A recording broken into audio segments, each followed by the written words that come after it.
Hello, I am Bentham and welcome back to Factorio Towns, where in the previous episode we were battling the biggest biter base that we have ever fought, and we managed to get about halfway through it before we ran out of ammo and were forced to retreat. So today we're going to resupply and see about finishing what we started.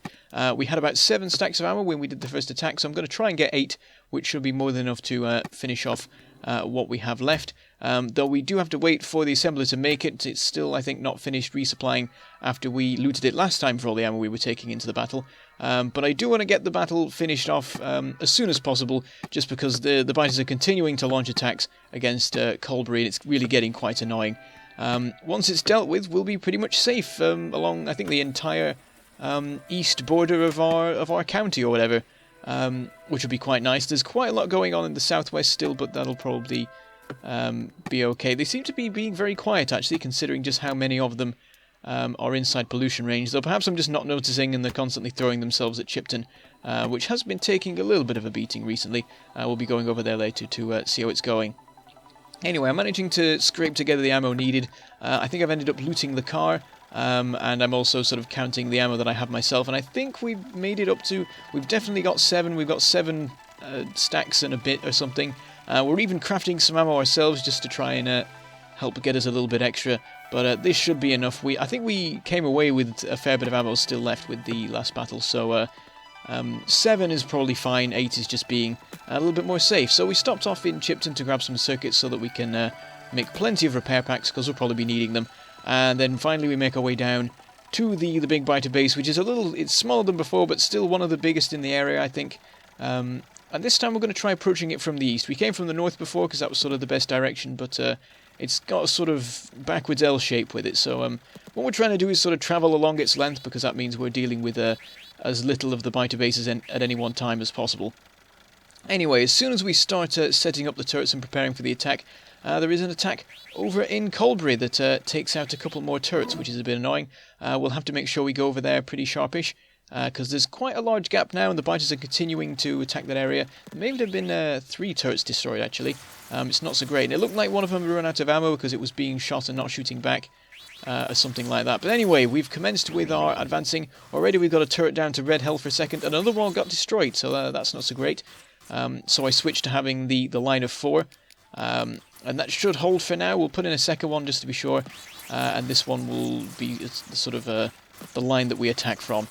But yes, they're constantly throwing themselves at it. We're a little bit closer than last time, I think, and there's even a worm that's actually firing at them, so we want to get out there as quickly as possible to deal with, at the very least, that one worm. So yeah, just do a quick pass to take out the most dangerous worm, and then we'll start doing our more normal running through, dealing with whatever spawners we can manage. So we get to about half health with that run, which isn't terrible, but it isn't great either. So we'll quickly repair up, make sure all the turrets are going okay, and then we'll swing around again, taking a couple of the worms out on the fringe, and basically whenever we come back and we've got green health, we'll just go for another run, because that seems to be a good way to do it. We don't want to waste too much time constantly stopping and repairing, because as you can see, the turrets are running out of ammo occasionally, but we've managed to push things back a fair bit, so we'll bring the line forward a little bit, put some more turrets in, make sure they're all good.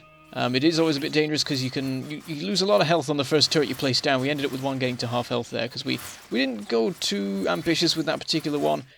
We just pushed it forward a couple of feet. We do need to make sure there's a big enough gap for the tank to run through between the 2 columns, because we don't want to end up messing it up and crashing into the turrets instead. But you saw there that one of the turrets already ran out of ammo, even though I think I put 25 in all of them, so they're really throwing themselves at the turrets here, and I think we're getting to a point now where most of the biters are big biters. And I'm a little bit concerned that we're not very far from getting the behemoths, so I'll keep an eye out for those. It's not going to be great when they turn up. At that point, we'll pretty much need a power suit, I think, to deal with the bases, because, I mean, the turrets can take them out, but it takes up a lot of their time. It gives the other biters time to get in, and it'll only get worse, so we'll see about building something. I mean, we can, at this point, I think, make any of the power suit stuff we need. It's just a case of actually setting up the town. There's a few towns on the list before the power suit town that we need to deal with more urgently. Anyway, we're getting towards the end now. I've stopped, rebuilding, well, not rebuilding, resupplying the turrets, which is possibly a bad idea. You can see we're down to 5 operational ones. I'm just deconstructing the turrets that have no ammo left, which is possibly a bad idea. We're down to 5 there, but this is the final run. We take out all the remaining spawners and one little worm that's there. But we do end up getting down to 2 operational turrets, so perhaps I should have been a little bit more careful there, but we've done it. We've dealt with the bigger spider base, and I don't think there's any on the radar that are bigger than this one, so that's quite good, and it means that the southeast is pretty much good. But yes, considering just how monumental this particular battle was, I decide that I will mark it forever in the annals of history with a little monument, just a little block of stone and a bit of flooring. So we will always remember that that is where the great battle took place. Admittedly, that is slightly cheaty because it means that I don't think anything else can spawn there now. But I don't know if I actually placed it in the right area, because there's like a particular square that you have to place the buildings inside so that the biters can't go there. And I've sort of placed mine off to the side a bit. I don't know. I thought I'd put a monument in anyway. And I was slightly scared that if a biter base did turn up there again, it might be a full-scale, massive one like that one was. Anyway, we've ended up with quite a bit of ammo left, so I deal with one little biter base that is hanging around nearby. And then there's one more base before we get to the South Lake. At which point, well, if we destroy it, then we will have the southeast, well, the entirety of the east, actually, completely clear. There will not be a single biter base inside the pollution range, I believe, so that would be fantastic. So we start advancing with our pairs of turrets. This is a fairly hefty one, though. It's maybe about half the size of the one we just dealt with after the first attack, so it's not to be taken lightly. And perhaps I start by taking it a little bit too lightly. Advancing in with pairs of turrets might not turn out to be enough. But we start with our attack runs anyway, with everything looking alright. Take out a couple of the bases. And I think we've got enough ammo. We've got... I actually have no idea. Maybe 2-3 stacks left? It looks like it might be 3. The tank has some as well, so maybe it's 4, who knows. But we do end up going a little bit wrong when I don't pay enough attention to my turret line. It doesn't help when I start paying attention by crashing into them. Then again, I guess that was me not looking where they were. But yes, we ended up losing, I think, maybe 2 or 3 turrets there. I'm not sure how many. And we also had a lot running out of ammo all at once, which wasn't so great. So I've expanded to the line of 4, which should be more than enough to deal with anything the biters want to throw at us now. Last couple of attack runs, we get down to slightly low health, but I decide to risk the tank for the last little bit, because there were only a couple of bases left, so there wasn't that much damage that can be done. Though we did end up at about a third health, which is a little bit dangerous. Blowing up the tank would not be fun. I can't remember if it's got much in the way of cargo in it, but it would leave us in an awkward position, standing in the middle of a bunch of biters with only some basic armor on. But that is that. We have dealt with all of the biter bases now in the southeast, so we can move on to other things. We've got a couple of bases, basically stray bases up in the northwest. There only seems to be one really important one, which is the one throwing constant attacks at the north of Colbury, and we will have to go say hi to that pretty shortly, soon, whatever you want to say. Meanwhile, in the southwest, things aren't so great. We've got quite a lot of bases there inside pollution range, thanks to all the stone quarries we've been building over there. The miners have been generating a lot of pollution, and it's in the middle of a desert, so it's sort of all the worst conditions, and the biters have been getting quite angry about it, and they've been throwing themselves at all of the bases in the, all the towns, I should say, in the southwest, and indeed not Colbury, this is Southbridge. It's got coal in it, it's similar. Yes, Southbridge has not been faring too well. I've decided to bolster it with what ammo I can. I think I've used up all the remaining ammo I had available to me on making sure all the turrets were alright there, and sort of doubling up where the worst affected areas were.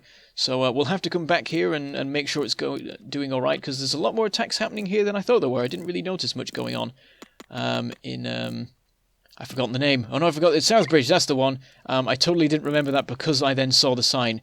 But yes, Southbridge is, as it turns out, taking quite a lot of the weight of the biter attacks. I didn't really realise it. I do know that there's a lot going on in the west of Chipton, and we will shortly go over and check up on that as well. But we're adding in some walls, and I even decide to merge the walls of Chipton itself with Southbridge. And Southbridge is supposed to be a district of Chipton anyway, so it sort of makes sense to have them within the same walls. I'm not sure whether it's using less walls than it would if we had them separate or not, because they are that close that it barely makes a difference. So it's probably a good idea to just merge them and have them use well, I say use the same groups of turrets, but it doesn't really work that way. Like, it just depends on where the biters are attacking. Does mean they can't run between the gap anymore, which is a little bit more protection for our more central bases and things like that, and it makes sure that the biters stop here rather than being sort of more spread out in where their attacks go. But yes, Chipton is pretty much our defensive line right now in terms of the southwest, and so far the biters have been pretty much ignoring the quarries themselves. I guess they're just not big enough targets and the biters aren't noticing them. I think there have been one or two attacks, but mostly just end up running past, probably more by accident than anything else, and finding themselves in Chipton. So anyway, we're back in the main base to resupply once again. We need some more gears and circuits and such for all the repair packs we made, and of course more ammo to sort of fix everything. We looted the car for ammo before, so we need to put some back in there, as well as resupply ourselves and the tank. And yeah, the assembler is not really up to the task. We need to do something about that. But yes, there's a couple more bits I randomly need. I don't even know why. Well, I guess I need the copper and the steel because I was doing some manual crafting of ammo as well. But yes, I think with that, now that the sort of main threat to Colbury, well, one of the main threats to Colbury and various other locations has been dealt with, we can get back to building for a bit. So I start working on some various materials. I've got some like plenty of walls being crafted. Now that we have a bunch of stone again, we can properly sort out walling and maybe even flooring. I haven't done any flooring in ages, and we're getting a lot of towns now that are just built on sand, which is never a good idea. They sink if you do that. You gotta put some foundations in and stuff. And we're also making various bits of machinery. We've got some furnaces, miners and assemblers going, and a bunch of rails, because we are going to build a new town, or at least lay the foundations for it. So we'll finish off what we're doing. We do have to deal with a couple of bits and bobs around the towns first before we can get on with the with some new developments. So we'll go over to Chipton. We need to resupply on circuits once again. I decided that rather than coming over to Chipton every 2 seconds to restock my 1 stack of circuits, I should probably just get like 5 stacks, and then I can keep them in the car, because the car is being quite useful right now in terms of storage. We've got tons of stone of various kinds in there, so we can put 5 stacks of circuits in as well. And also, while we're here, the red circuit train turns up, so I also take 10 stacks out of that, and we shouldn't have to worry about those for a while, unless somehow the car gets blown up, which is entirely possible. We could hit an unexpectedly large number of rocks, or biters could turn up or something. If we did, that would be really quite irritating, because quite a lot of stone is in there, and that sort of equates to quite a lot of pollution and quite a lot of biters, so it'd be quite irritating if the biters that came along because of the pollution mined by the stone ended up blowing up the stone supply, so I had to make even more pollution. But yes, we're now in West Chipton, which has really been taking a beating. We've lost 2 turrets at least here. So I rebuild those, resupply them, add in some extra bits of walls and stuff. We've also lost quite a lot of ammo on our sort of main defensive bit here on the radar. And in terms of miners, everything's fine. We lost a couple of... Well, we didn't lose. We used up... That's still not the right word. A couple of miners used up their ores, so we got rid of them. And the coal iron sorting thing is still running fine. Meanwhile, over in Colbury, the final coal miner has finished, so this becomes the very first town, I believe, that relies entirely on imports, which is quite cool. So we'll be seeing more and more of that as we go along. Of course, eventually all the towns we have right now will end up relying entirely on newer, as yet unbuilt towns, keeping them running, and which is sort of what I'm going for. I want the towns to all be relying on each other, and I want their locations to no longer make particular sense. They were originally built because there was something there that was helpful to them, but that thing went away and they just stayed, because that's sort of how towns end up working, and the roles change over time and so on and so forth. Anyway, we finally fixed the problem in the north of Colbury, not permanently, but we've rebuilt all the defences again and added in even more turrets. And we will very shortly go and deal with the base up there itself, because it's just gonna keep attacking otherwise and keep battering the walls down unless we do something about it. And if they ever do breach the walls, there's a quite high chance that they will make it all the way to the steam engines and just start tearing through them, and that would end very badly for everyone involved, I imagine. Well, actually, the biters would be pretty happy about it, to be honest. Eventually they'd work their way all the way through the column and end up on the other side and get shot by the turrets over there, which would be quite nice, but possibly too little too late. Thinking about it, I should probably put some more turrets around the steam engines themselves. Having one line of defense between the biters and the entire source of all our power is probably a bad idea. But anyway, we've finished all our chores for now, and we've gone up to the site of our new town. There's a very nice collection of deposits here. We've got some copper and some iron right next to each other, and some coal not far away. So I think we'll sort of encase all those inside some walls, and probably put the station in between them. We'll keep this one horizontal, because horizontal ones are always better. And it sort of works for the angle the trains will be coming from, though I will have to sort of rearrange a little bit the rails that I have so far. Anyway, we hop in the car because I decided to do a little bit of scouting just to get a better idea of the surrounding area, just in case there's any better locations further up or anything like that. It's all looking fairly normal, lots of biters, lots of doom, and annoyingly the desert shows no sign. Well, it shows a little bit of a sign of stopping, but there's quite a big strip of it going along here. To the north, we get into greener lands, so they'll be absorbing pollution a little bit more, which will be nice. But the pollution's going to be travelling quite a way west, unfortunately. So we'll probably have quite a few biter bases to deal with there. And in fact, there is a very large one I notice to the northwest of this northwest new base. That does not look fun to deal with because it's pretty much a circle, sort of more like a square actually, and they are the worst to deal with like a turret creep tactic. You want to be attacking lengthways, and if their lengthways is as wide as their widthways, you're going to have a fun time. But anyway, we'll sort out our section of the rail network that will connect up to our new town. We end up diverging from the path we were going on. And the rails that we previously built turn out to not be particularly useful right now, but we may turn this into a junction later and have the rails continue on that way, depending on what we find over in that direction. But for now, we'll sort out going diagonally up and joining up with the straight rails over here. Now we've got plenty made already. I don't know if we'll need to craft any more or not, but as you can see, as we run along making all the diagonal rails, you can see the boundary markers of the well, not markers. You can see the boundaries of the chunks, because whenever you cross over a chunk, there's a little bit of confusion with the rail placement, and you end up placing extra rails along. We'll see less of that actually once we get to 0.13, because of course we'll be placing rails using blueprint-based systems and stuff. But you can see it's quite cool. It's slightly embarrassing to me that it took me so long to realise that that's what was going on, but. As you run along diagonally, you'll always get these double rails going as you cross over the chunk boundaries, and that can actually be quite a useful thing. Because I'm sure there's some stuff you can do with messing about with chunks, and it's quite a good way to locate where they are exactly. Anyway, we've got the basic bit of rail set up. There's attacks going on back in Colbury. We should probably deal with that base. We're actually really near to it right now. It's the one just to the north of where I am, but I'm sort of focusing too much on the rail building right now, so I think quite early on next episode we'll finish that one off, because once that's done we should be fine. I don't think any other bases will have a chance to set up there, because we'll have this new one over here and it'll attract the biters' attention. But that should mean that Colbury is safe, and then we don't just have one line of turrets in between the biters and in between what am I saying? In between doom and not doom. Words have failed me, unfortunately. But anyway, we're putting in all of our rail signals and so on. Trying to get the spacing right and completely messing it up. I'm trying to do rail signals every other power pole, which seems to be a nice way of doing it. You can definitely fit a train in the gap. I'm not sure if you could manage one otherwise. And it makes it very nice and neat. Everything's sort of lining up. There's a very standardized setup to it, which is sort of what you'd expect. We're in the middle of an industrial revolution. And everything's being automated, and we're working out how to sort of place rails in a very standard manner, and they're staking out all across the landscape, connecting everything to everywhere else, and changing the face of the country, or whatever this is.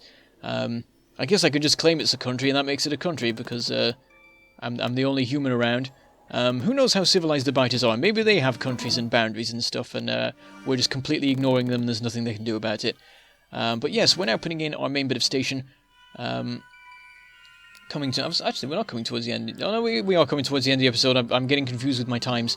But yes, what I would like is some naming. Yes, I haven't actually told you what this town is for. I completely forgot about that. Yes, this will be the Ammo Town. This is where I'm going to be making a bunch more ammo than we're currently doing back in the main base, because we really need more than what we're doing right now. I mean, we have been using up quite a lot recently because of the big base we were battling, but it's only going to get worse in terms of our needs of ammo. And it would be nice to have an automated way of delivering ammo around. Also, what I'm considering is having some sort of defensive wall that's like spans between the two lakes that we have here, which would really help with defensive stuff. But yes, you could do Bullet Farm, or you could do Acme something, or Lead Town.